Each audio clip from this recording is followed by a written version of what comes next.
Hi అండి, అందరికీ నమస్తే అండి. ఈ వేసవి కాలంలో మనకి పొట్టకి చల్లగా అలాగే బరువు కూడా తగ్గుతారు. ఈ రెసిపీ చాలా హెల్దీ అనమాట. ఫస్ట్ అయితే ఇక్కడైతే రాగులు తీసుకున్నాను. రాగులు అయితే 1 కప్ తీసుకున్నాను. ఇవి బాగా ఒక 6 గంటల వరకు నానబెట్టుకోవాలి. నానబెట్టుకున్న తర్వాత ఇప్పుడు వచ్చేసి ఒక ప్యాన్ పెట్టుకుని దాంట్లోనైతే ఈ రాగుల్ని మీకు టైం ఉంటే ఓవర్ నైట్ కూడా పెట్టుకోవచ్చు. ఇలాగైతే నానిన తర్వాత ఇప్పుడైతే ఒక బౌల్ తీసుకుని దాంట్లోనైతే వాటర్ అయితే వేసుకుని ఆ తర్వాత రాగులను కూడా వేసేసుకుని ఒక 1 గ్లాస్కి వచ్చేసి 2 గ్లాసున్నర వేసుకుని వాటర్ అయితే ఈ విధంగా మెత్తగా ఉడికించుకోవాలి.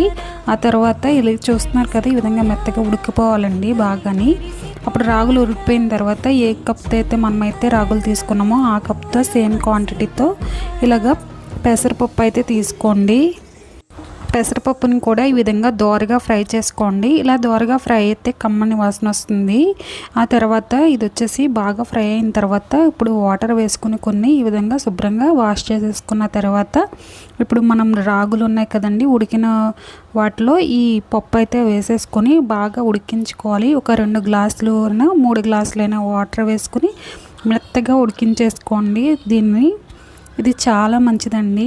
మనకి ఎదిగే పిల్లలకు పెట్టిన బ్రేక్ఫాస్ట్ కింద తిన్నా అలాగే వెయిట్ లాస్ రెసిపీస్ చేస్తున్నారు కదా, అలాగా తిన్నా చాలా బాగుంటుంది. డిన్నర్ కింద వేసవికాలంలో ఇది తీసుకోవడం వల్ల మనకి పొట్టకి చాలా చలవగా ఉంటుంది. అధిక బరువు కూడా తగ్గుతుంది. ట్రై చేయండి. ఇక్కడ వచ్చేసి ఒక ప్యాన్ తీసుకుని దాంట్లోనే ఒక 2 స్పూన్స్ వచ్చేసి నెయ్యి వేసుకున్నా. ఆ తర్వాత శనగపప్పు, మినపప్పు, ఆవాలు, ఒక 2 పచ్చిమిర్చి చిన్నగా కట్ చేసుకున్నవి, ఆ తర్వాత వచ్చేసి ఒక చిన్న అల్లం కూడా వేసుకొని ఆ తర్వాత బాగా ఫ్రై అయిన తర్వాత ఈ పోపు అంతా బాగా ఫ్రై అవ్వాలి. దీంట్లో ఒక 4-5 వచ్చేసి మిరియాలు కూడా వేసుకోండి, ఫ్లేవర్ కోసం చాలా బాగుంటుంది. ఇప్పుడు మనం ఉడికించుకున్న రాగుల్ని పెసరపప్పుని వేసేసుకుని కొంచెం సాల్ట్ వేసుకుని ఒకసారి బాగా కలిపేసుకుని దీంట్లోని కొంచెం స్టవ్ ఆఫ్ చేసుకున్న తర్వాత లెమన్ పిండుకొని తింటే సూపర్గా ఉంటుంది. ట్రై చేయండి.